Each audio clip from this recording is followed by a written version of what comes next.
My need or invitation was going to be for Mary to pair with somebody from the design thinking team to do our circle to circle agreement so that we can be obviously dog fooding this process and to ensure that we have all of our sort of performance stroke accountability stroke goal orientated measures of whatever success looks like teed up. So I'm just wondering if maybe between the three of you, you can think of somebody who would be interested in pairing with Mary on that work. So Ryan, that'd be great. You already have experience with that. So can I leave it to you to connect with Mary? And I don't know how you feel about timeframes, but maybe by our next call, maybe Monday or Tuesday next week, have a proposal for us for our circle to circle working agreement. Yeah, that sounds great. I'm connecting with her on some other stuff this week, so we'll put that on the docket. Great, that feels great. And Susan, sorry, go ahead. question about the way you're imagining agreements. Are they more like contracts to do a certain job, or are they more like marriages and we set up the basic framework for how we're going to interact with each other, but then each individual project will then get something separate? Which way of, or which level of fidelity are you thinking? I'd love Ryan to answer that because you've already done one of these with the DNA team. What was the vibe of it? Ryan, you're muted. Thanks, man. So we kept it pretty high level with the feedback that it was too high level, and that for the next round, which we're going to do actually this week. So Mary and I will be working on 2 circle to circle agreements. It'll be the one for this group, and then also the one for the continuing MVS work. I would have it like a light version of the SOW that I sent you for the Griffin stuff, Eric. And so that's like objective or overview objective that includes a timeline, that includes some like in order for this collaboration to work, blank has to happen, like expectations. And what was one other thing that we talked about? I think that was it, actually. The one we kept was really high level, like 4 weeks. This is this is the expectation, as Susan knows, it was 4 weeks, 5 hours a week. In the first 2 weeks, I think the first week, I think was 13 hours, right? So we very much veered from it. There was no dispute on it, so we didn't have to default to our conflict resolution process or whatever that looks like. But the part that was really light was, what is the work going to look like? And so I would, make a light version of a scope of work that includes what I just said. JV, I'm just wondering if anything's pinging to you in relation to the intra-plot agreement process that was happening with some of the spiral pods with regards to working agreements. My view is still that the whole contracts of work or temporary agreements between teams working together and putting that under the agreements umbrella, to me, makes it bigger and more confusing, like it's an overloaded term. But it's also, it's not the end of the world and it's easy to roll with it if that's sort of the culture that's being established. I think one of the big challenges I have in this work is sort of knowing what are the constraints that are given to us by the outside mesh or whoever that we just live with and roll with, and what things are up for discussion that we should actually try and say, hey, should we do things this way?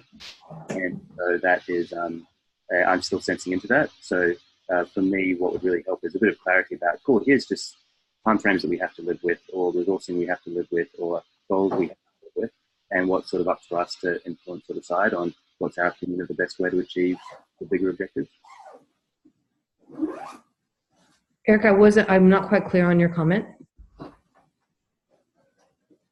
Yeah, am I unmuted? Yes. My first question was, when we say agreement, similar to Hadassah's question, what do we mean? And because an agreement inside our circle, so our foundational agreement, is an ongoing system of how we work, versus our external facing SOWs, like with DNA or like with design ops, or even external, like one of our consulting engagements. Those are very transactional, right? Which is over these 4 to 8 weeks, we're going to do this type of work and everyone's responsible for X, Y, Z. And so I was wondering, which form of agreement are we thinking about? More like an internal to design thinking facilitation, like you're signing on and you're gonna, you commit to being an active member of the community and to posting your stuff in this channel, but it's not like in the next 6 weeks you do this thing. So that's the spectrum in my mind. And what I heard from Ryan was the first example was more like the transactional SOW, less like our internal circle agreement. Is that? And so my second comment was, oh, sorry, go ahead, Ryan. Yeah, and just saying aloud, like, I'm not married to that. That's just what we got out. And I actually do think there would be some value if Eric or Hadassah wanted to do it with Mary to see what like a very different version of that could look like. But I didn't want to, kind of kick the can. I did like a slightly modified version of that in making a work agreement with HR and DNA team recently, including Mary. And it included a couple requests for how we would demonstrate mutual respect and how we would communicate the ability to get work done, or if we couldn't get something done, how we would communicate that as well. But foundationally, it was about demonstrating mutual respect. And I can pop those in the chat in a sec if you want, but that was like, I think it cut the difference between this high level and like the super transactional SOW. Mm-hmm. I think that, and one more comment is, I don't know if this at all fits into our structure, Susan, but having freelanced for 6 years, like I also particularly love like master services agreements. So we know we work with DNA a lot. We have this kind of large high level umbrella agreement. And then every new bout of work, we do write a slightly more transactional SOW that just covers that bout of work with things like respect and kind of the core values that we share kind of fit into this master services agreement, for lack of a better term. Yeah, it's interesting. What's coming up for me just as we're having this conversation is one of the other things that some of the other language that's starting to come in, and Joe used it yesterday as well, as this idea of mandates. So I feel like another part of this agreement is that the CC or the OC has mandated this configuration to do this work, and where does that fit into our agreement with each other? Yeah. So I'm curious about that. I don't know the answer, but I'm curious about that. My sense at the moment is that the word agreement has been sort of promoted enough that changing it is going to be challenging, and that instead being very clear that there are two types of agreements we're talking about, and whether we say constitutional agreement or master services, but there's one which is, this is an ongoing agreement which defines the boundary of a group of people working together. Anyone who wants to join that group of people, you're signing on to all these agreements, which have been sort of, they're the constitutional of the system. And then there's also in the whole system as well, these idea of transactional agreements or pairwise agreements or temporary ones, that they're of a different nature and that there's two things under the same umbrella. That might be a solution for us to move forward and get them done. Susan just had to run to the bathroom, but she said we should carry on. So how about I play around with Mary on exactly what you're talking about, Eric. So maybe we'll come up with like a bigger high level DNA agreement and then just write like a 1-pager for this particular endeavor. And then we'll do the same for the endeavor that she and I have. Not being married to like any parts of that, I feel very open. So maybe I'll throw it back to this group and y'all can let us know, does this feel appropriate for what we're talking about? I listened to the town hall, but I didn't really understand. I heard the word mandate, but it didn't process. So I would be really curious to hear other people's thoughts on what the relationship that word had to agreements. And yeah, I don't know. Just following up on what Ryan said, I think keeping things, the tendency is always to blow it up.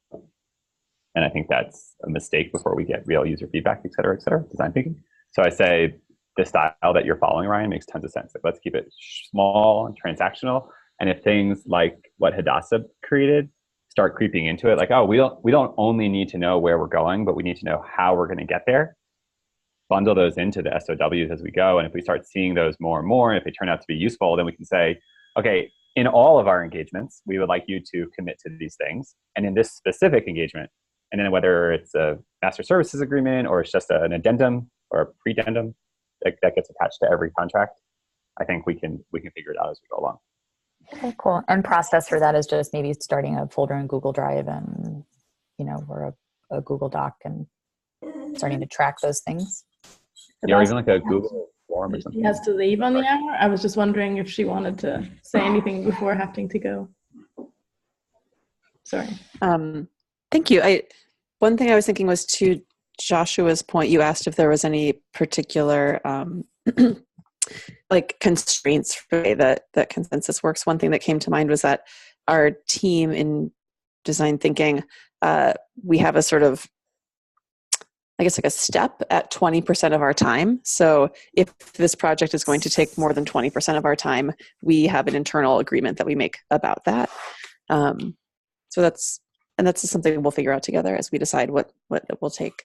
And otherwise, I'm sorry that I have to hop off and talking to other meeting, full days, but I'm sure the team will loop me in, and I'm really excited. So thanks all. Thanks, Hadassah. Thank you. Welcome, Naveen. Welcome, Kate. Would you like to just quickly say a word to arrive? Naveen, we were just reflecting on the prompt was Joe's town hall, and if anything coming up for you in relation to this work. And then Kate, just maybe a general few words to check in from you.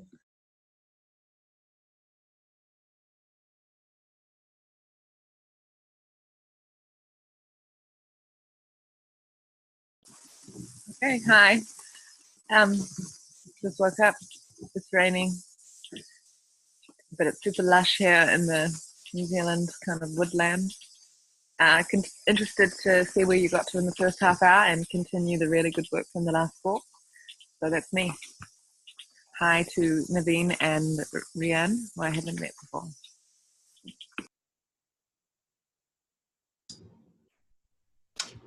Hi everybody, my name is Naveen. I'm on the design thinking facilitation team. I think I'm like relatively up to date with the work that happened last time, but I'm excited to be here and to contribute as much as I can.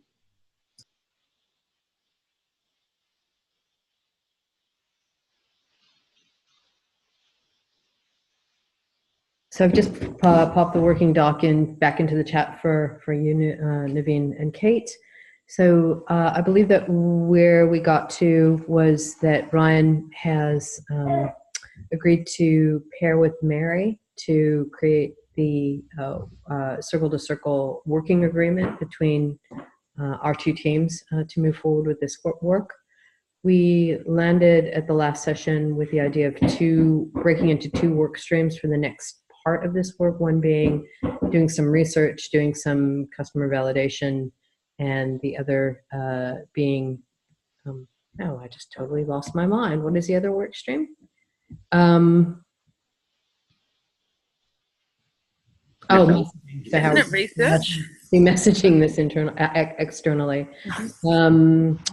But Eric, especially for you, I had the question, did you feel complete in our process around the value prop last time, or should we spend a little bit of time doing that? And then Ryan, I'd just love a quick sense from you on how you found the process, or how you're finding the process with the MVS, and any lessons we can learn from that process to help this process feel better.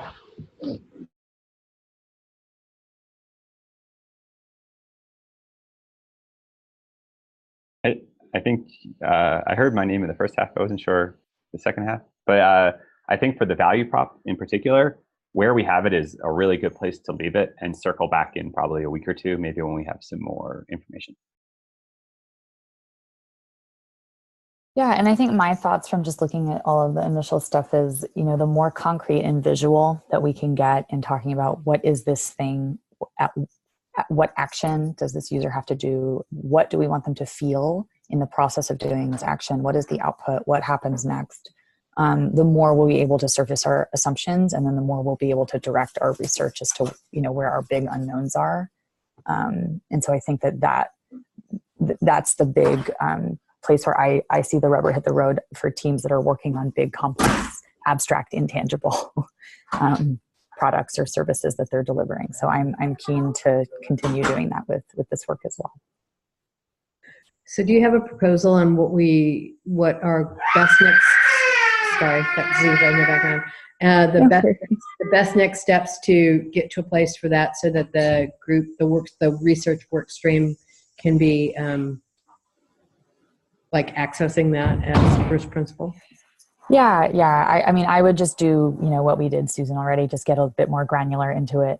There were a lot of steps that experience map that we created had the user of the OC in mind, kind of, well, the group formerly known as OC, right? And so doing one from the real frame of a mesh member and using the user story of a mesh member or a circle or possibly both, having to do the things that they need to do, I think will really nail down what we have to create and what data we have to collect. What are we basing on assumptions versus what decisions do we have data to support?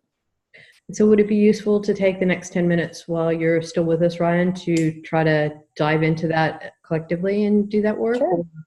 Great. Yeah. Which of you lovely design thinking facilitators would like to lead us through this?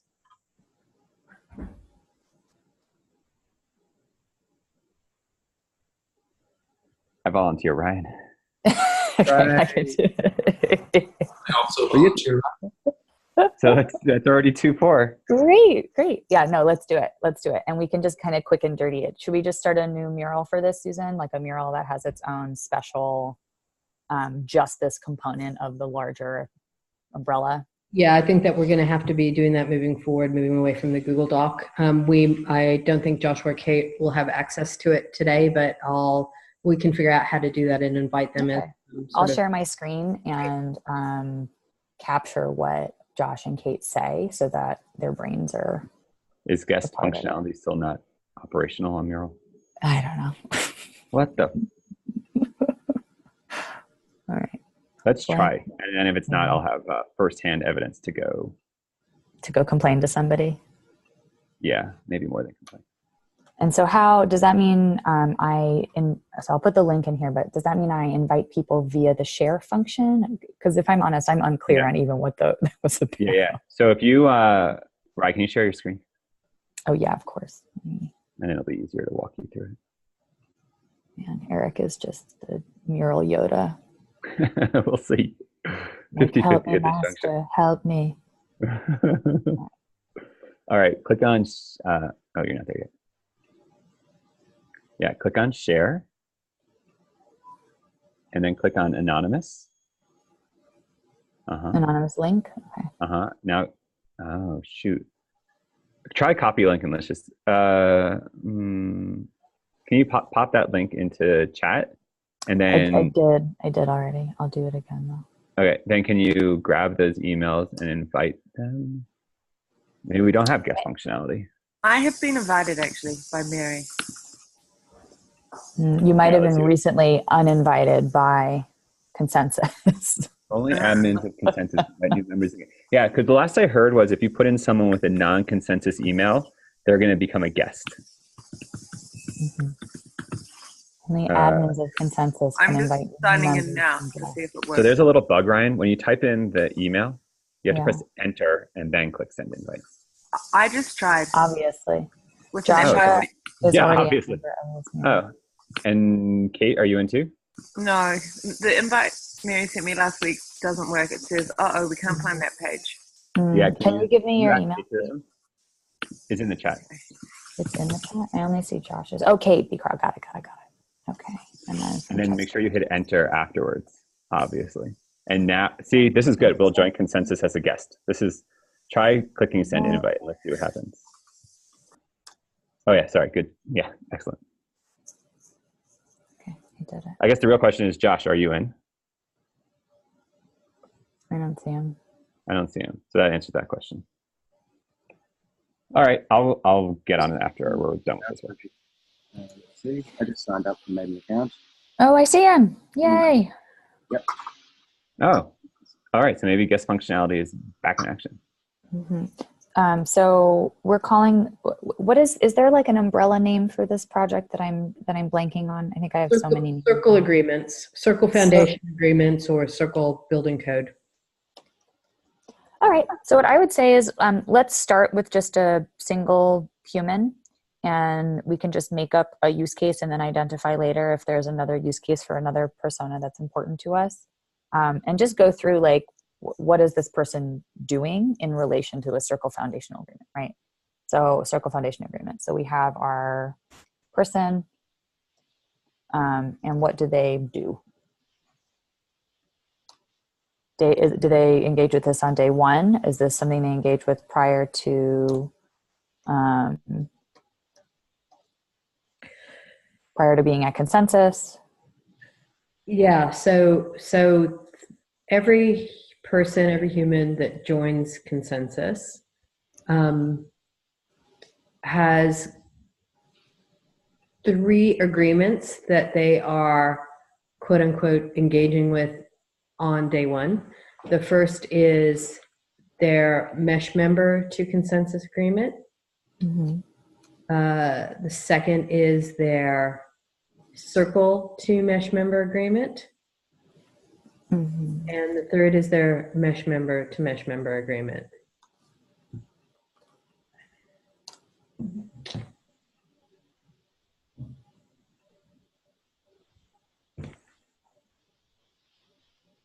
All right. Circle, wait, member to mesh. You said circle to mesh? Circle to member. Circle to member. And member to member. Member to member. Okay. Okay. So let's do this first. Great. Day one, that's what they do. What is the next kind of phase of what people interact with? What happens after day one? Where is the next agreement?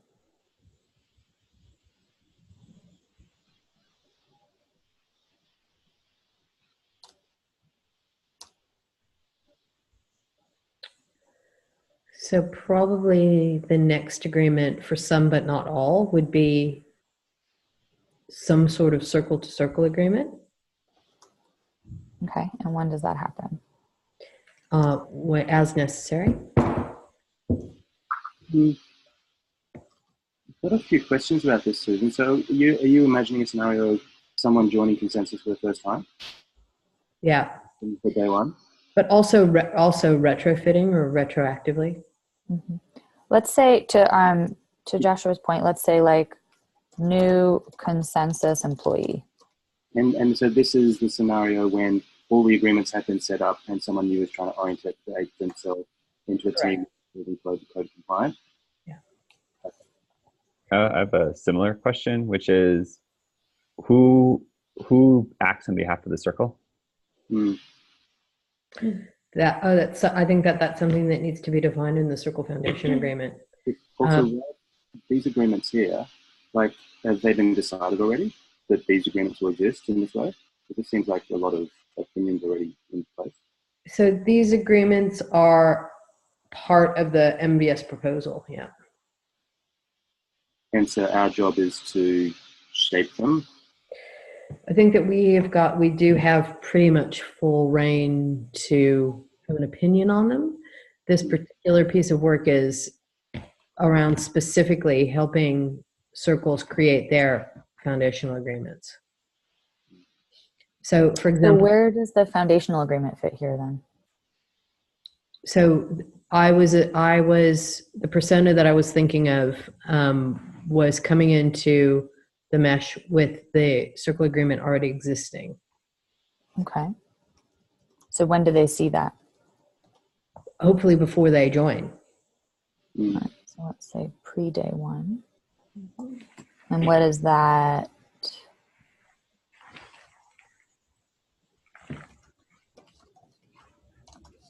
Okay, circle foundational agreement. And so the circle is the counter? The circle is the counterparty to that, yeah. Counterparty, thank you.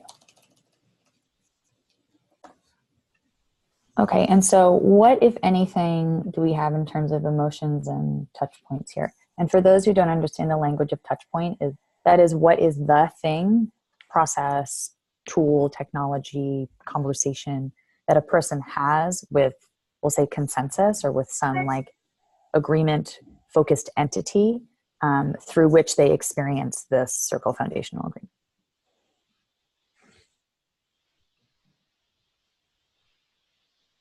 So I guess one touch point, the first touch point would be in the recruitment process. Okay, so that's kind of the context. And so what is the interaction itself?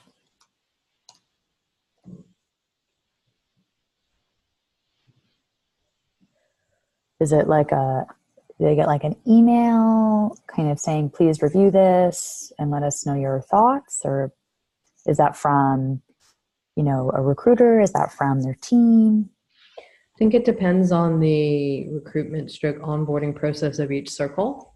I'm not sure that we can be pejorative about that. We can imagine some examples, but my sense is that will potentially differ from circle to circle depending on their recruitment stroke onboarding processes. Wow, some really serious typos in here. Okay. I also think that will be very different based off individual people's personalities. I've noticed that some people, particularly people who like reading technical manuals, like reading the agreements and saying this is, I'm going to read through all of them and I understand them. And other people, they much want to talk to someone about it and have a verbal run through of the agreements themselves. We've never had particularly visually designed agreements, which you can navigate in another way, but if that was available, I expect some people would look at that would be an optimal way for them to understand these concepts. Can you say who that second type was? There was the technical reader who will read the whole thing, and then number two was, how would you describe that? Look through it with someone. Like, I want to discuss these agreements with people and ask them. Okay. And, light read, discussion, we'll say desired, to better understand. And I've also seen the context where people just don't read them and they don't know what's in them. And so, and Okay. they go back. We'll call them the blind signers. Great. Cool. Okay, so you can start to see, like, if we have these three actions here, or these three types of people here, we now know three different user stories or different personas who we can go through for the Circle Foundational Agreement version of this, right? Because each of these agreements, it's important to then pull them out and do the same exact thing for those. Yeah, I think also, Ryan, I feel like there is the persona that we're going to be touching first is the persona that's already in a circle, okay, where agreements don't exist yet. Great. Okay, so let's do the same thing for them. And I have to hop off, but does somebody feel comfortable taking this over? Naveen does. Naveen feels great about taking this over. Likes volunteering. Thanks, Naveen. Thanks, Ryan. You're doing I a good love job. you, You're Paul. right. So existing consensus in place, circle agreement does not exist, right? Mm-hmm. Okay. All right. Okay, guys. I will get back to you all on the stuff with Mary, and otherwise I'll see you at the next engagement. It was lovely meeting everyone. Thanks. Nice See you, meeting Ryan. you. Seeing my old favorite familiar faces.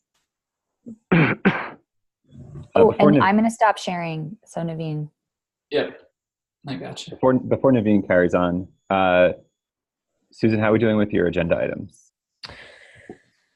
Because what we're doing here feels more like an actual workshop rather than a sort of a check-in style. So I don't know if we want to carve out specific time to do it and then go through your agenda items, or if this is the specific time to do it. I feel like I was acknowledging Ryan's sense that this work probably was essential to do as a full group rather than in the breakout groups for the research. So I was happy to be led in that direction. Let me just check the actual other items. Yeah, I'd say that let's go for another 5 or 6 minutes, and as long as we can wrap up with next steps, I'm happy. Does anybody else have any needs that would be unmet with that proposal? I would say flip it. Let's just make sure we have our next steps in place, Cool. and then with whatever time we have left, let's keep working. Right. So I guess, question from my perspective, especially deferring to the process, the service design process. In your experience, Eric and Naveen, how much more time do we need? What would be the next steps to design the research questions? I would flip it all. Sorry to keep flipping things. No, no, That's my metaphor at the moment. Is there a circle that we can start working with now? I'm working with talent. So this is Tanya's team, up about 5 or 6 people. So I think is that technically within people in talent circle? I don't know. That's a dangerous one and an interesting one. Do you think they'd be up for it? I mean, the other option is the DNA circle, engaging with Will and Malky, who are trying to run and design the process internally for us. But there's something in me that thinks that doing it with a more potentially objective client would be better. Academy? So I think Academy would be up for it. They're technically spoke. What about Catalyst? Too big. Subset of Catalyst? Naveen, Eric, you've worked across probably more. Yeah, I'm just pulling up Sobel right now. Yeah. But has any team expressed interest in this? If Joe's saying this is something you have to do to get money, then we should have 21 teams knocking on our door. And if they're not, why not? I think if they are, which one would we grab first? Yeah, and I think the why not is because the mesh fund process isn't clear yet. So that's my hypothesis.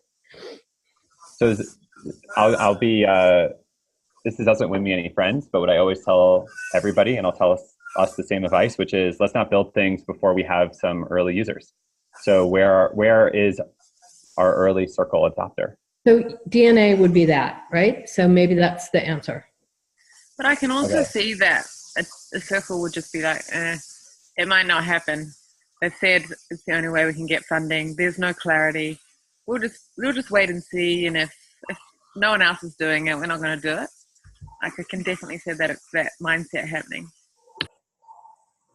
I just want to. I would love for us to connect with a real use case. Have them give us feedback. DNA seems a little self-referential, just because Susan, you're already on it, which doesn't mean we can't do it. But I would love like an actual team that does something inside Consensus, whatever it is. I don't actually care if it's Catalyst or Academy or whoever, but someone needs to. We could just put out the call and say, hey, you've heard Joe say that you need a circle agreement. We are offering our services to help you create a circle agreement. Whoever comes to us, start working with them, and then as we learn from them, we can continually have this sort of reflection period. Okay, well, I'll take that action then, and I'd love to have some other colleagues on the communication side to make that invitation. So who would like to join me in that part of the adventure? Kate and Naveen. Perfect. Okay. So then I would argue, or not argue, I would suggest, given the service design thing we were just doing, just enough to get off the ground. So just enough to get someone through the door who wants to do a circle engagement, and then let's react to that. So whatever team we get, let's build just in front of it, which is definitely my style as more of a lean startup person. And if we need more than that for other people's personal preferences, that's fine too. But I would argue that's probably the most important thing. Can we get someone in the door first? Do we want to be somewhat opinionated just to help us test, like in terms of size of team, or do we want to have any preferences? Small's always better when you're testing. So I agree that Catalyst seems like it would be a pretty difficult person. I'd say small to mid-size, none of the big ones. But if it's too small and obscure, then it might not be as transferable. Can we get access to Sobel so we can start like just trying to make sense of size and function and all that stuff? Can you write to Brian and ask him if he can give you guest access? Yeah. For all of us? Yeah. It sounds like 3 of you were putting your hands up for comms. Do you want to like choose the circle as well? Or Well, I mean, that's the other way we can do it. We can shoulder tap. The more I think about your thought around the talent team who's already in the middle of already committed to putting the time into doing the team foundations process. Or, of course, Kate and I have got great experience with Academy, and I think probably half that team has been through the SO training. So I think in terms of their level of general understanding of some of these questions and processes. But I think there also is I think we could also be pleasantly surprised. Well, the action is that we're going to craft the communication and see what comes back, right? And we can be opinionated if we have 5 options, but if not. and maybe it's pretty easy to choose the circle I think as well. It's just like, here are the ones that came back, here's their attributes, everyone comment and make it. Right. Yeah, good data. Okay, so if the trio of Kate, Naveen, and myself go in and do that, get that to the mesh within, probably by Monday at the latest. Is there something in parallel that the research team could or should be doing before we meet again as a collective? I have a recommendation, but obviously don't.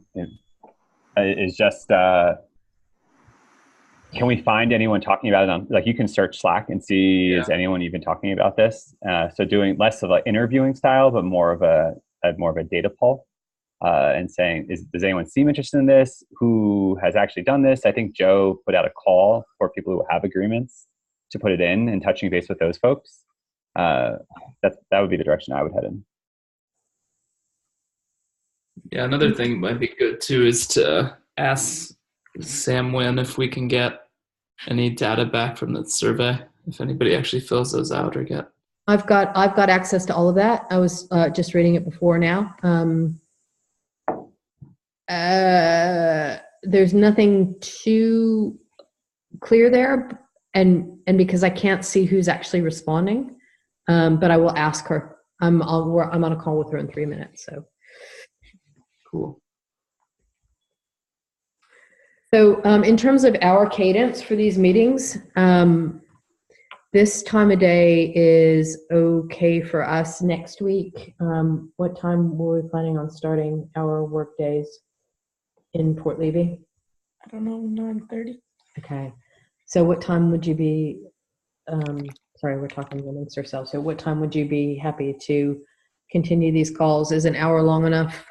Should we do twice a week for the next little while and then do our working stream stuff coordinating separately in between that? What is everybody feeling? I think we should only do one next week, please. If we're going to a regular day, then this day won't work for me for the next 5 weeks. So can we go for Wednesday, our time? So that's your Tuesday, our Wednesday. That doesn't work for you, Kate? We could also, I'm happy to help facilitate going asynchronously, right? So we can use a Trello of some kind, and then we can also use Slack, which might offload full meeting times and into, people can still keep track of what work is, and we can meet sort of ad hoc as needed. But that's just a suggestion. So Kate and Joshua are in the consensus Slack. I'll get Fran added. I think that you might need to go to Eric if we start a channel for this work. I can create a channel, no problem. Great. Or I used to be able to. Cool. Anyone have a clever name for what we're doing? Me now. Okay, I'll think of something. Plumbing. Housing and plumbing with Susan. Yeah. Catch her new hit show on, I don't know what channels you have in New Zealand. One of the good ones.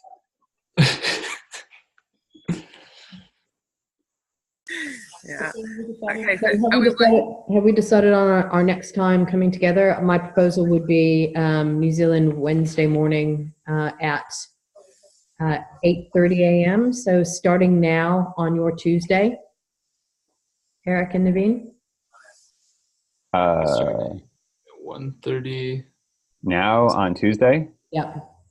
Yeah, we have a team meeting scheduled from now until an hour from now, but we can just move that around. That'd be great for next week. Sure. Okay. Thanks, Eric. Thanks, everybody.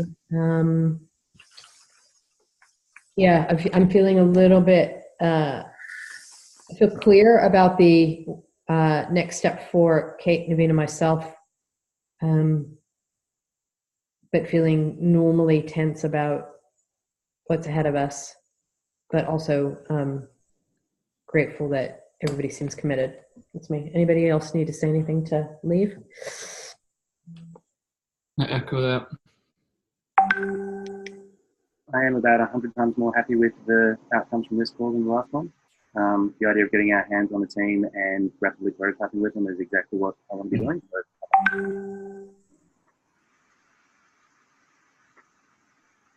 Great. Thanks, everyone. Yeah. Thanks a lot. See you next week. Bye. Good talking.